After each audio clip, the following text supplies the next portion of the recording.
Welcome to my channel. மலேசியாவிலே இப்படி ஒரு ரெஸ்டாரண்ட் இருக்கிறது இன்றைக்கி தாங்க எனக்கே தெரியும். நானும் ஃபஸ்ட் டைமாக இந்த ரெஸ்டாரண்ட்டுக்கு போகிறோம்.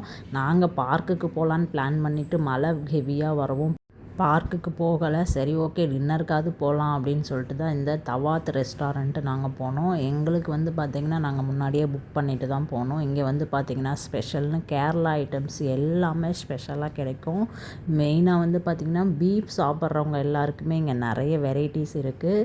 So chicken, mutton, fish, beef அப்படின்னு எல்லா வெரைட்டிஸும் கொடுத்துருந்தாங்க. நாங்கள் ஃபிஷ் பொரிச்சது, அதுக்கப்புறம் ரொம்ப ஸ்பெஷலான கிளி பரோட்டா இதுதாங்க நிறைய பேர் ஆர்டர் பண்ணி சாப்பிட்ருந்தோம். அவ்வளோ டேஸ்ட்டாக இருந்தது. தேங்காய் எண்ணெய் ஸ்மெல்லு ஓப்பன் பண்ணும்போதே பார்த்திங்கன்னா தேங்காய் எண்ணெய் ஸ்மெல்லு, அந்த டேஸ்ட்டு எல்லாமே அட்டகாசமாக இருந்தது. நீங்கள் இந்த ரெஸ்டாரண்ட்டுக்கு போக சான்ஸ் கிடைச்சது அப்படின்னா கண்டிப்பாக இந்த கிளி பரோட்டா ட்ரை பண்ணி பாருங்கள். அவ்வளோ டேஸ்ட்டாக இருக்கும். அதுக்கப்புறம் வந்திங்கன்னா பீஃப் ஃப்ரையி, ஃபிஷ் ஃப்ரையி, இந்த மாதிரிலாம் நிறைய ஐட்டம்ஸ் வச்சுருந்தாங்க. தனியாக ஓரமாக உட்காந்து அவங்க தனியாக சாப்பிட்டுட்டு இருந்தாங்க. எல்லாருமே புதுசாக ட்ரை பண்ணலாம் அப்படின்னு சொல்லிட்டு புதுசு புதுசாக ட்ரை பண்ணி சாப்பிட்டு பார்த்தோம். எல்லாமே டேஸ்ட்டாக இருந்தது. அப்படியே டின்னர் முடிச்சுட்டு வெளியே பார்த்தா ஒரு ஹைலைட்டுங்க. அது ஒரு ட்ரோனில் பயங்கரமாக என்னென்னமோ வந்துட்டு இருந்தது. அது கொஞ்சமாக தான் நான் வீடியோ எடுத்திருந்தேன்.